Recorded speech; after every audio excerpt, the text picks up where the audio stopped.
Hello everyone, welcome to the discussions of ethnicity and identity in multicultural societies. We, as a Malaysian, live in multicultural societies. There are diverse ethnic groups in our societies.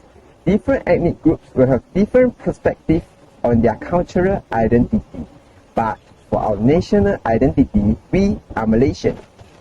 So what are we going to talk about in this video? In this video, we are going to talk about the interconnections of ethnicity and identity, the historical development of both concepts, the case study of ethnic groups in Malaysia, and the contemporary issue in Malaysia that related to ethnicity and identity.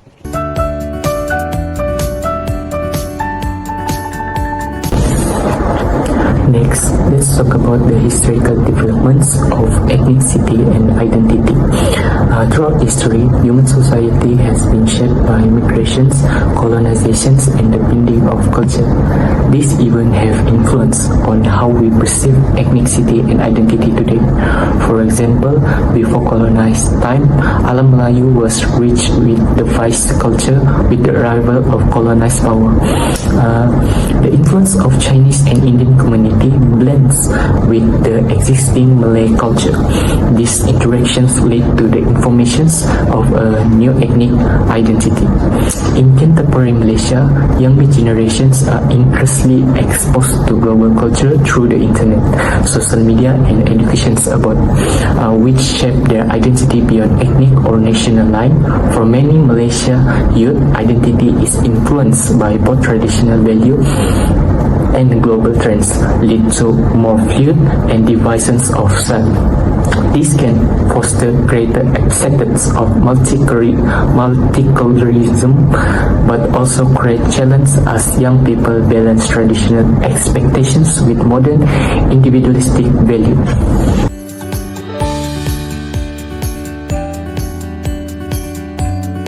Here, I'd like to present two case of studies of ethnic groups in multicultural societies in Malaysia.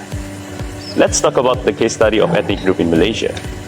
First of all, let's consider the groups of Orang Asli in Malaysia.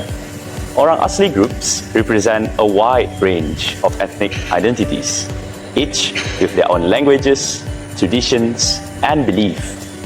Despite the pressures of modernization, many Orang Asli communities actively work to preserve their cultural identity by offering their unique festivals such as 7-Month Festival, ecotourism at Kampung Orang Asli Sungai Rual, Kelantan, and craft making, which contribute to the rich cultural diversity in Malaysia. Secondly, let's talk about Bidayuh Native.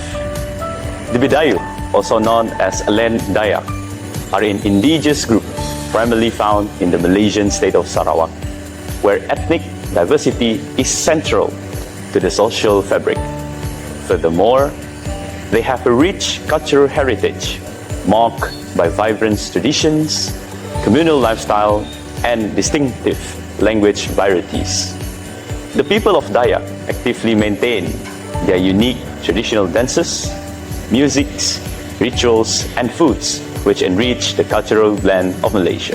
For instance, the Gawai Harvest Festival promotes beautiful Rejang Be'eh dance with the accompaniment of Adat Bidayuh music.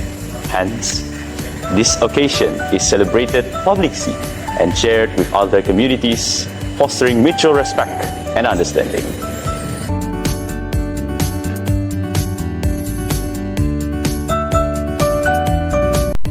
First and foremost, may I define the meaning of ethnicity and identity.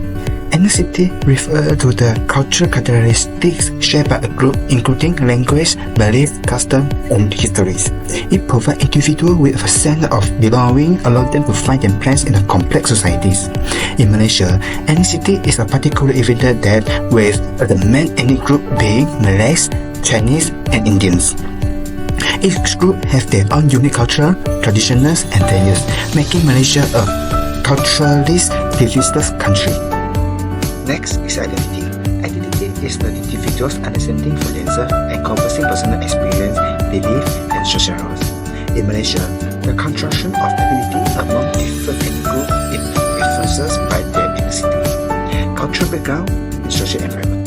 For example, many of identity with a culture centers around Islam, while Chinese people may place greater importance on Confucian values and family concepts. Indians' identities is cross-tied to its rich religions and cultural traditions, including influences from the Hinduism and Sikhism. Since it is clear that there are the interconnection between ethnicity and identity with the term of any identity. According to James Finis, there are four major components of any identity, which are any awareness, any self-identifications, any attitudes, and any behaviors. In multicultural settings, people may celebrate their ethnic heritage while are also integrating aspects for other cultures, creating a unique cultural identity. For example, many will give the red blanket to choose. Does not matter you are married or not. Marriage also will pay the farewell credit when they are celebrated at these features. Ethnicity, identity, culture, and race intertwine to create a rich multicultural societies. Understanding this concept helps us to better recognize and respect each other's differences, promoting social harmony. One significant issue is discrimination. Despite living in a diverse society, many individuals still face discrimination based on their ethnicity.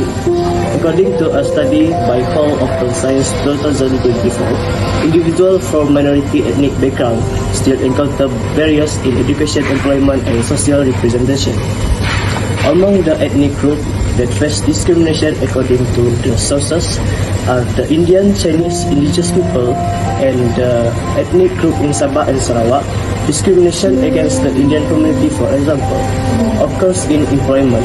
This group often struggle to obtain professional position largely due to negative societal stereotypes. Amnesty International has reported that Indians are frequently marginalized in the hiring process. Next, there is discrimination among the Chinese community in the education sector.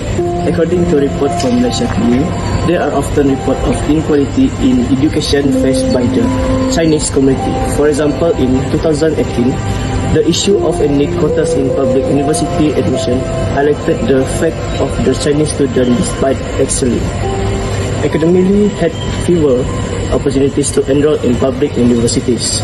According to the STAR, Chinese students also face obstacles when trying to enter matriculation program due to policies that prioritize Malaysia students. In addition, there is discrimination faced by the indigenous people in the employment sector. This is because they are often marginalized in the job market. This situation arises because they tend to possess skills that do not require high qualification, and they are usually employed in low-skill and low-paying jobs, such as manual labor. For example, as noted by Berset, the majority of indigenous people face significant challenge in securing formal employment, and many have to rely on the informal job sector. Finally, there is discrimination by the Bumiputra communities in Sabah and Sarawak in both employment and education sector. This is largely due to their living in rural areas where access to the internet and education resources is limited. Additionally, living in rural areas make it difficult for them to attend school. As a result, they often struggle to achieve the highest level of education. For example, according to Malaysia Kini, students from Sabah and Sarawak find it difficult to enter public universities due to their lack of educational background and their remote location. Consequently, they face challenges in finding employment opportunities, as many individuals have lower educational qualification.